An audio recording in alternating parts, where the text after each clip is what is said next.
It must have been in 1945, 46, that I first set foot back in Lepanto mines. We traveled from Baguio City, uh, where my father was waiting for us. Um, from Baguio City, we had to take the bus to get up to Lepanto. So during the travel, I fell asleep. The truth is, I have motion sickness during that time when I was that young. And so it was welcome for my dad and my mom that I fell asleep during the trip. Pretty soon, my dad was waking me up. Oh, we're here. We've reached our destination. So I opened my eyes and said, what happened? Is there fire? Why is there smoke all over? Dad said, don't be afraid. That's not smoke. That's fog. It's like that here in cold places, and we are on top of the mountain. I said, oh, is that so? Uh, then we had to leave the bus, and I felt it was very cold. Anyway, after a few minutes, the sun started to shine. And lo and behold, all around us in the mountains and in the nearby areas, yellow, golden sunflowers welcoming us. It was such a beautiful sight. So how can I forget days in Lepanto? Anyway, since we have reached our destination, we were ushered to the place we were going to stay in.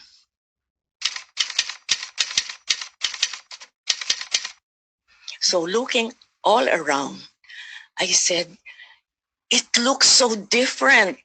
Where we came from, there were a lot of ruins, ruined by the World War II. Here, there are full-grown trees, big, big pine trees, and they smell so good. That's from the pine needles, my dad says.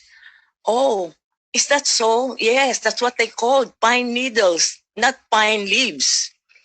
Ah, so we reached our destination.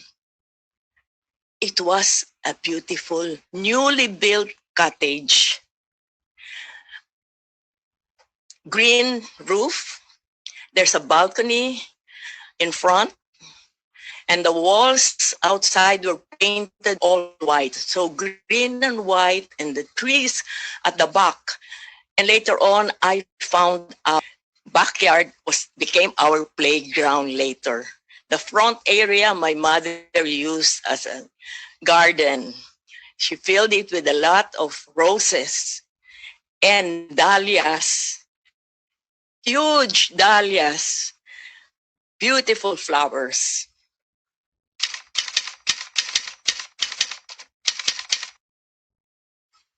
My childhood in Lepanto was very, very happy. It was made so because of the friends I gained. Life in Baguio, in uh, Lepanto, was very happy for us children because everything we wanted to do, we were allowed to do. Like we did a lot of games. We have a lot of things to do, such as pottery making out of clay.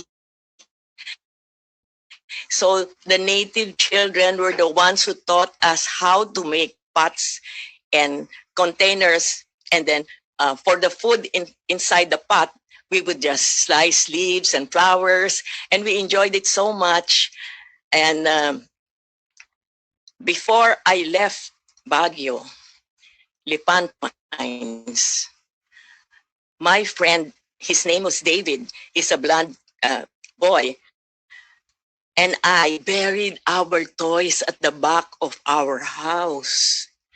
So we promised we would come back one day and dig it up. Well, that would never happen anymore because I have reached this age. I'll be 80 and before the end of the month of July. So Lepanto Mines is 5 years older than I am. I had my first communion in Baguio, in Lepanto. Uh, it was a missionary priest named Father Omar who gave us, my sister and myself, uh, our first Holy Communion. It was a big event. During that time, children who were having their first Holy Communion, their parents would fast, especially their moms, would fast over them, pretty them up, and have pictures taken.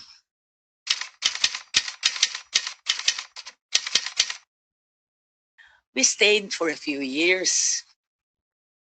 I had my early studies there. My classmates in public school, that was what was available, were natives and other people or children of people from the lowlands and also from different countries. Merong blonde ang buhok, mga Amerikano, merong taga-ibang bansa. So it was a mixed crowd of children. The elder children probably were schooled in faraway places down in the Mangkayan. Uh, there is an area there that my sister, my elder sister, was brought as an intern. I would walk to school by myself. It was safe for even children to be by themselves walking in the woods.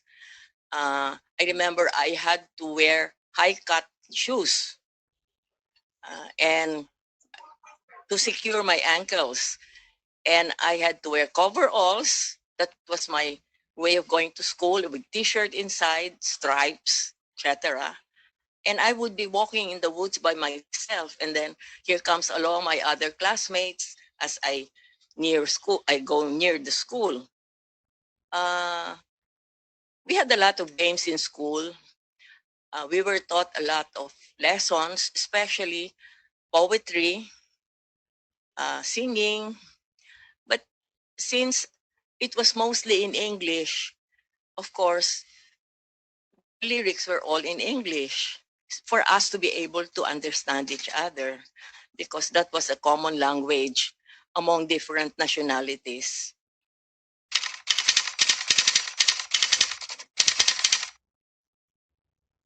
My father, as a doctor, um, was very much in touch with everyone. I recall that his priority in life was his service as a physician. One thing I cannot forget is one day we were celebrating New Year's Day, New Year's Eve at that. There was an urgent call for him to report to the hospital because somebody got wounded. So he had to leave our celebration and I had to tag along with him. I said, no, I have to go with you. I have to see you at work and it's New Year. Anyway, he allowed me to come. So I was holding on to a walnut that was half open. And when we reached the hospital, I saw the patient he was going to attend to. And I saw part of his skull was gone because of the wound. And I looked into that walnut. I said, my gosh, it's very much like what's in the walnut. So I said, what a challenge for my dad to work on this guy. I hope he stays alive. And I prayed so hard for my dad to be able to perform the operation well. Oh, thank God. Thank God that patient was saved. He was one of the guards in the hospital who accidentally shot himself because he was trying to clean the gun. So that damaged his skull.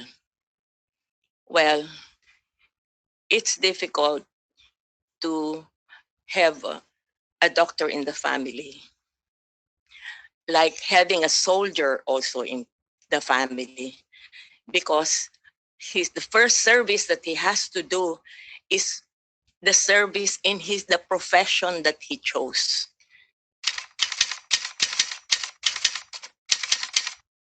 I was able to enter the mines, one of those holidays where they allowed visitors to enter the mines and see how it operates. Find it such a treasure to be able to have an experience like that, because not everybody could have that same experience. There were uh, piles and piles of rocks there in the cave. And of course, it has the smell of mind matters. No, parang merong malangsa, maano. I said, what's that smell? Oh, it's from the minerals that they have to ano. So they would point out, oh, this is copper, this is, and then where's the gold? So it's not that easy to bring out the gold. So it was a mixture of many kinds of minerals. And I remember having a collection of minerals. During those times, they were available.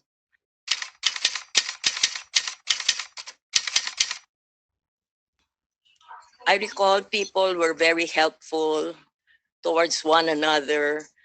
Lepanto Mines self was very helpful to all their employees, and they took care of their employees well. Everybody was happy. Everybody shared what they had with each other.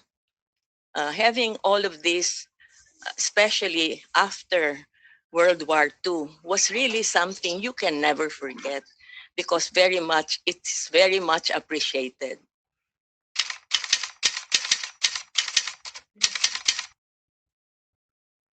I know some dishes that the natives would eat, which I enjoy eating too, which also they consume in the Ilocos region. And pinapaitan, pinikpikan, uh, sinanglaw. I learned how to eat raw kamote. They would be digging, and then I saw my classmate, Igorot classmate, wipe it, then peeled it, and then he was biting. I said, patikim, patikim. I want to taste. No, no, no, that's not for you. I want to taste. Oh, it's good. It tastes good. Crunchy, crunchy. There were no artificial food. Fast food was not available, but there was a lot of healthy available food. Thank you for making me a part of the 85th anniversary. God bless you.